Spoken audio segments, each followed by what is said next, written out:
You do not want to miss this episode. We're going to dig into all the tax changes in the last 9 years that affect business owners. But it doesn't just affect business owners, it affects all Canadians. Hi, everyone. Welcome to Control and Compound. I'm Darren Mitchell, and joining me as always is Christina Wyatt. Christina, how you doing today? Hi, Darren. I am doing great today. I'm not sure how I'm going to be feeling after we talk through all of these changes, but so far so good. I'm feeling pretty good. You know, I was having a great week, Christina. Things were going well, and then I had to review all these tax changes through the years, and it was a depressing exercise. But I think it's really important to get to the end of this and just hear what we're gonna offer at the end. But I think it's important to go through each change and talk about it. And before we get too ramped up, because I get excited about tax changes, Christina. You wanna say a little something? Yeah, I just want to remind everybody, if you're listening on your favorite podcast platform, please make sure that you subscribe and leave that 5-star review. And if you're listening or watching on YouTube, please make sure you like, subscribe, and hit that bell button so you always know when new content is coming out. And don't forget to follow us on social media at Control and Compound on Instagram and TikTok. All right, so let's talk about Canadian small businesses. I love small businesses, right? Christina and I have a small business. I love small business owners. What small business owners go through. I love when people see a very successful small business owner and people are jealous of their success, but I don't see anyone being jealous of all the hard work, effort, blood, sweat, and tears they put in all the years to get there. So I believe small business is under attack in Canada, and without small business, we don't have an economy. We don't have social services. We don't have welfare. We don't have anything without small businesses.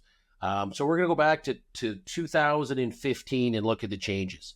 And I thought it was interesting. Trudeau had an interview with Peter Mansbridge before he was elected prime minister. And he had this to say about small businesses. He said, "We have a large percentage of small businesses that are actually just ways for wealthier Canadians to save on their taxes." He went on to say, so he thought they were just saving taxes. He went on to say, people were using the small business tax rate to reduce tax on their own bills.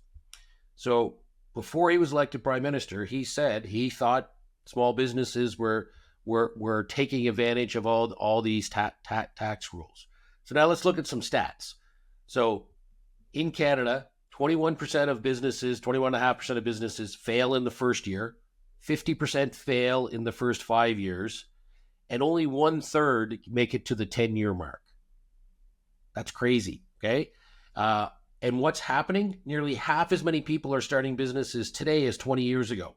If that's not a concerning number for you, then you're not paying attention, because without small businesses, we don't have anything. So half as many. According to the BDC, there's not enough people starting businesses to replace the ones that are closing their doors. Despite over 41 million people in Canada now, we have 100,000 fewer entrepreneurs than we did 20 years ago. So the general trend in 2022, 2023, the last stats I saw, 1.3 people out of 1,000 started a business. And if we look back the year 2000, it was 3 out of every 1,000. So we went from 3 out of 1,000 entrepreneurs to 1.3. That is alarming to me, very alarming. So there's got to be an explanation for that. So Christina, we compiled a bunch of changes that have affected small business owners over that period of time to say, well, what has changed? So why do we have way less businesses starting and way less entrepreneurs out there? Why? So let's dig into some of these. Yeah, absolutely. And just your point and talking through that, it's discouraging even just to hear, your prime minister discussing small business owners as in that light. You know what I mean? Like the encouragement there is number one, is what I see just from that. It's like there's not much encouraging to become a business owner. We should be incentivizing people to want to get into business and grow small businesses. But on the other, but that's not what's happening. And I was sitting and this is kind of how I got this idea for a podcast.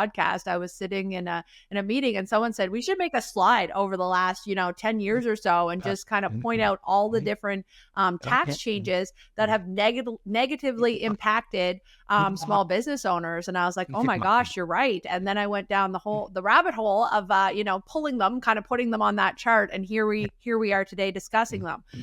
So I'm going to go all the way back to 2016. That's where we're going to start, when we had our increased dividend tax rates. So for the longest time, a lot of corporate business owners would be able to pay dividends instead of salary, and have a bit of a tax break there. We know that is absolutely not the case anymore. As of 2016, they increased those dividend tax rates, which was not a positive impact for small business owners by any means. Yeah, there's still a few provinces where it's slightly advantageous to take dividends. Some provinces there's really almost no incentive.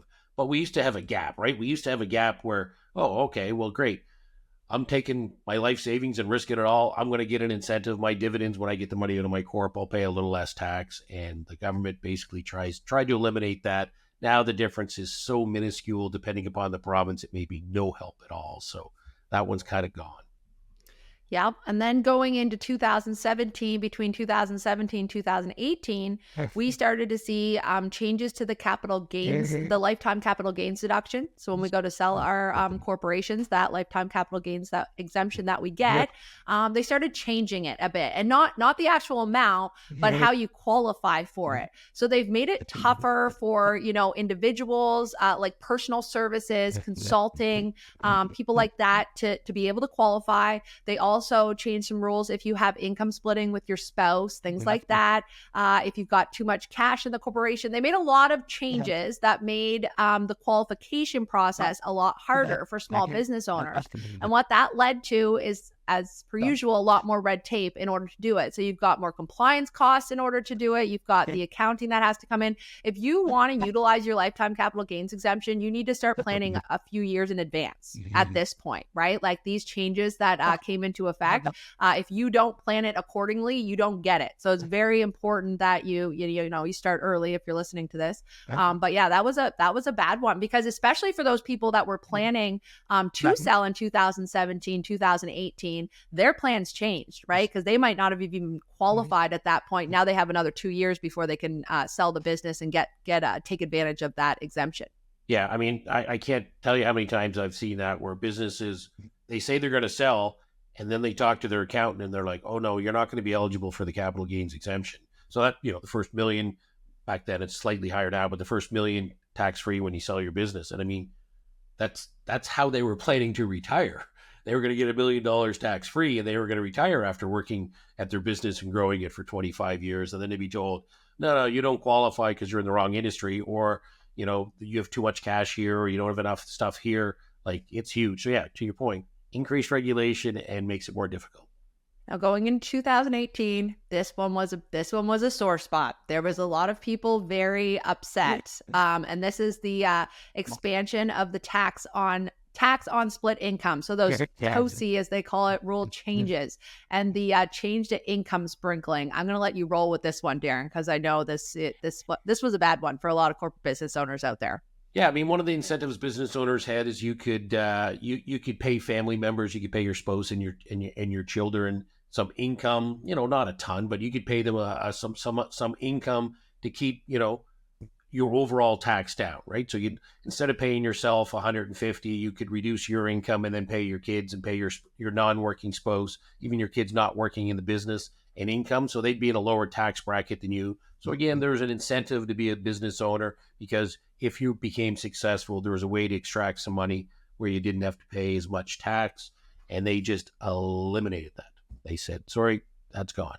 That's gone. So that was 2018. So we've got one every year so far. Going into 2019, I actually have two for you here. Two big changes that happened in 2019. And this was also bad. We talk about this one a lot. The passive investment income rules. So over 50,000 in passive investment income inside of your holding company, not just your operating, your holding company, is now going to impact your small business tax deduction, right? So for every dollar of passive income over that 50,000, the small business tax deduction is reduced by $5. At 150,000, you don't have a small business tax deduction anymore. That really had business owners thinking about how they were going to invest inside of their corporations. To me, this, like, some tax changes are like, well, it's unfortunate they got rid of this. That was a nice little thing we could do.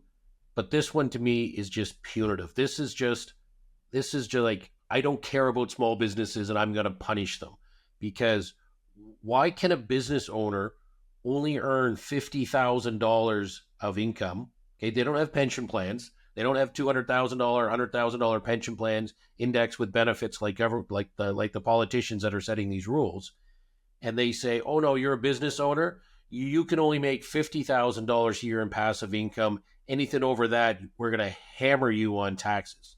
Like, where they came up with $50,000. You're a successful business owner for 25 years and provided employment to a bunch of people. You've paid a boatload of tax to help this economy, and then they say, okay, now you can make $50,000. That's it. Like, I hate this one, Christina. Yeah, this was a bad one. And same year, the same year that came out, another bad one came out, and that was the carbon tax and greenhouse gas emission costs. So that started in 2019. I know we still talking about, there's still things changing. There's still, they're still working that all out and applying more costs and more taxes due to it. But this one impacts everybody too. But it really impacts, especially like small business owners. You think about it in transportation, farmers, any type of small business out there is going to be impacted by this in some shape or form. And it's just going to roll downhill to the consumer, right? So this not only has been impacting our small business owners since 2019, and it's been an ongoing problem. We talk about it every year. Every year something else comes up with it. And it's impacting Canadians as well, because we've seen that roll over with the inflation. I have a very good feeling it had a lot to do with this as well. Yeah, if you drive up the cost farmers need to pay to produce food, guess what's going to happen to the price of food? I mean, that one we've talked a lot about that, but it's punishing, and so many businesses are paying like additional carbon tax people aren't aware of. They think it's just when you go to fill up your tank or buy your home heating oil, but or propane or natural gas. But there's so much more that businesses are paying that people don't realize, and those costs just have to be passed along. Yep. So from 2019 going into 2021. So this is where we saw a tax treatment of employee stock options change. So as of July 2021, there was a cap on the preferential tax treatment of employee stock options. So under the old rules, the first 200,000 worth of employee stock options was taxed at a lower rate. No longer applies. So they X that, and that was gone 2021. So that would have impacted not so much the smaller business owners, but you see like mid-sized to big, larger corporations that were using it as part of their compensation packages, things like that. It was going to impact them, right? It wasn't good for them by any means. It did impact them negatively. Yeah, I not good for those mid-sized and larger corporations, but my passion's of small business owners, those small business owners, real estate investors, farmers, like those guys. Those are the ones that I think all of these, other than that one, have been punishing. That one, not ideal. It's not great. Anytime you make Canada less attractive to invest in, you're gonna get less investment. So rolling into 2023, we saw the tightening of the general anti-avoidance rules. So you hear people say GAR. So there was a few different things that came in here. And Darren, maybe I'll let you speak to this one a bit more, because it really comes down to like strategies and stuff. They kind of got rid of a lot for us when they tightened these. Yeah, I think the big one for me, like people throw the word around GAR, and people are like, what the heck's GAR? And It's just basically government coming in, making it really difficult for you. So generally accepted accounting principles. So they'll come in and say, now you're guilty. You have to prove your innocence. Before there was things you could claim where you'd say, great, I'm gonna claim this, or I'm gonna claim that. And you were kind of innocent until proven guilty. Now it's almost come the other way. It's like you up front need to prove everything before they will allow it, and they're gonna start with presumption of it's not being allowed, and then time, lawyers' fees, accounting fees, all this stuff has just skyrocketed, and it's just tougher and tougher to get some of these deductions that they allowed before. So rolling into 2024, this one's kind of fresh. This one's a fresh one for us. The capital gains tax changes. So we've talked about this a lot in our podcasts, in our updates and whatnot. But that jump from the 50% to the 66.67%, so 67% inclusion rate for corporate business owners on their capital gains. Not ideal. That was a big hit for business owners this past June. That's a 33% increase. like 30 anyway, I this one bothers me a lot too. Again, you've got small business owners, you've got doctors, you've got dentists, you've got small business owners that have accumulated this money in their holding company, say over the last 20 years, with the expectation, this is what I'm going to retire on because I don't have a government pension indexed. I don't have government benefits for the rest of my life. I'm going to need a nest egg that I can draw an income from. And you make plans accordingly. And maybe you're 50, 55 years old, you've been in business for 30 years, you have a nest egg, and then they come out with these rules and they go, oh, we can go all the way back from when you started, depending upon it, if you bought and sold things along the way, and we're going to retroactively increase the tax on you. And to me, it's increased the capital gains inclusion rate, but that's effectively increasing your tax. And some of these investments you could have bought an Apple stock or a Microsoft stock 20 years ago, had a certain portfolio in your holding company saying I can retire on this, and now they changed the rules, and all that gain you had is now affected by the new rules. So this, again, just punishing the small business owners like most of the rules we've talked about so far. And then there's one more, Christina, I wanted to mention. This one doesn't get a lot of airtime, but in 2015, the first $500,000 of your business income is taxed at the lower rate. And then over $500,000, you're going to pay a bunch more tax. And depending what province you're in, a lot of provinces you're forced to bonus that money out to the shareholders, and you could be paying 50, 53, 54% on tax. But we have this $500,000 that's taxed at, your 11, 12%, depending upon your province. Well, in 2015, it was $500,000. In 2015 to today, housing costs have doubled. Insurance, or like home insurance, groceries, you think of how much everything has increased since 2015. Well, the small business deduction is still $500,000. That hasn't moved since 2015. So why hasn't that gone to 600 or 650 or higher? There's been no movement at all. So that's an effective increase in the taxes, because 500,000 today, or 500,000 2015 is probably like $600,000 or $700,000 today. So just to buy the same basket of goods, you're going to need that much more money. So when they don't increase the brackets, that's an effective tax increase. So that's tough for me. So Christina, we've gone through all these like things you can't do as a business owner now. You can't do this, you can't do this, you don't have this deduction, you don't have this deduction. I'm guessing there's something left you want to talk about just a little bit. Yeah, well, and talking this all through, it really does show the importance of tax strategy and tax planning. We always talk about it. Tax is your number one wealth destroyer, and you can't just sit back and assume that, doing the kosher thing every year and just filing your taxes as a small business owner, putting it away, saving it, just as they say that you should be doing, is the right way to do it. You need a strategy. You absolutely need a strategy. You can't sit day by day and let the tax rates kind of take over or taxes take over your wealth. We do have, I love our high cash value life insurance, corporate life insurance strategies. It is the only one that we have left. That we can still utilize that's tax efficient inside of our corporations. So as a corporate business owner, if you haven't looked into using corporate life insurance as part of your strategy, you absolutely should be.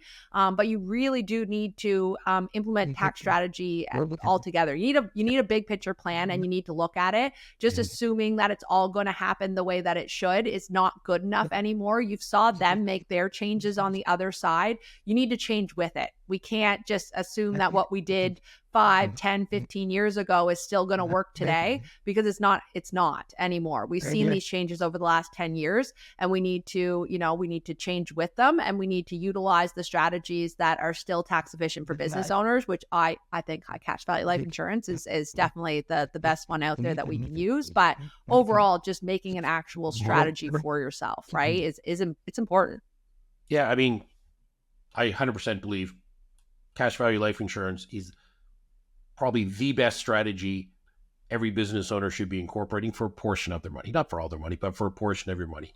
You see the math and you see how it grows tax free. We've got other episodes on that you can watch, but and that's not just we believe that. Like, we deal with a lot of high end accountants across Canada, and the major accounting firms, they're the same way. They're like, yeah, this is an incredible strategy. It's we don't have any of the other stuff we used to be able to do, but we still have this cash value life insurance. So if you haven't taken a look at, you might want to take a look.